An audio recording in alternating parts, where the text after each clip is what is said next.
तो अगर आपको कोई प्रॉब्लम होती है, फॉर एग्जांपल अगर आपको कोई भी इशू है, आपकी बॉडी में कोई इशू है और आपको पता भी कि इसका हल ये मेडिसिन खाने से हो जाएगा, अगर वो आप मेडिसिन ले भी लेते हो लेकिन आपको साइकोलॉजिकली डिस्टर्बेंस रहेगी, तो उस सिलसिले में आपको डॉक्टर से जो है वो कंसल्टेंट करना पड़ता है, उससे कंसल्टेंसी लेनी पड़ती है। वो आपको बताते हैं कि इस बीमारी के लिए आपको ये दवाइयात की ज़रूरत है। मीनवाइल इसी तरह जब आप अपने वीज़ा एप्लीकेशन फॉर्म्स को या अपने डॉक्यूमेंट्स को खुद से प्रिपेयर करते हैं, तो कहीं ना कहीं साइकोलॉजिकली आप डिस्टर्ब रहते हैं, आया कि ये ठीक है या नहीं ठीक है, यानी कि आप ना डामाडोल रहते हैं। अच्छा, उसका प्रॉब्लम क्या होता है, एक तो आप स्ट्रेस में जाते हो, सेकेंडली आप फिर इधर उधर 3 4 5 6 बंदों से पूछते रहते हैं कि आया कि मेरे डॉक्यूमेंट्स ठीक हैं या नहीं ठीक हो गया।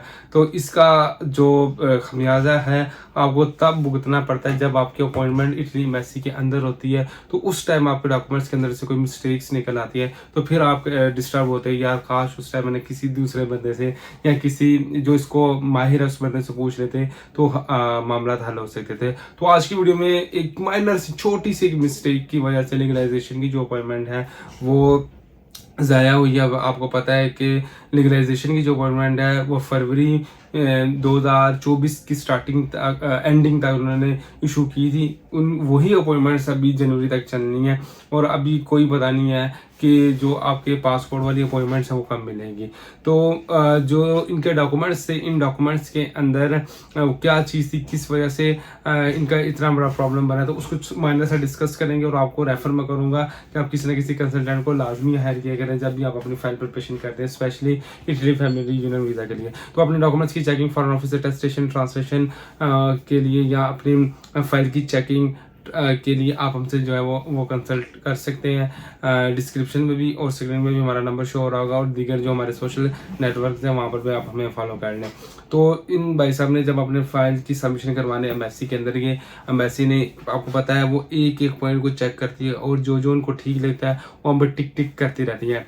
तो यहाँ पर प्रॉब्लम क्या था कि इनकी डेट ऑफ बर्थ भी बिल्कुल ठीक थी, लेकिन इनका जो रजिस्ट्रेशन डेट थी वो 2024 की थी, ठीक हो गया, और जो स्टेटस नीचे एट द एंड स्टेटस वो नॉर्मल लिखा हुआ था। तो इस वजह से एम्बेसी ने इनके पेपर रिजेक्ट कर दिए कि हम आपके पेपर को एक्सेप्ट नहीं करेंगे, लीगलाइजेशन की फर्दर प्रोसीडिंग नहीं करेंगे जब तक आप इसको ठीक नहीं करवा लेते।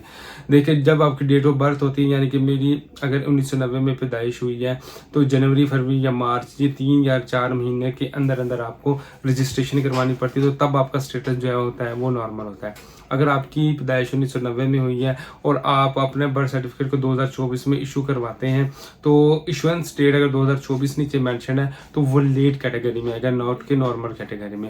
अब ये छोटी सी मिस्टेक थी जिसकी वजह से इतना बड़ा खमियाजा भुगतना पड़ा। तो आपके जितने भी डॉक्यूमेंट्स होते हैं उसका लिंक दूसरे डॉक्यूमेंट्स से होता है। ये देखने में तो सिर्फ आपको 4 डॉक्यूमेंट लगते हैं, लेकिन 4 नहीं, ये तकरीबन आप लोग समझ लें कि 25-26 डॉक्यूमेंट्स होते हैं। उन सबको एक दूसरे के साथ टैली किया जाता है, तो फिर जाकर आपके डॉक्यूमेंट की या फाइल प्रिपरेशन ओके होती है।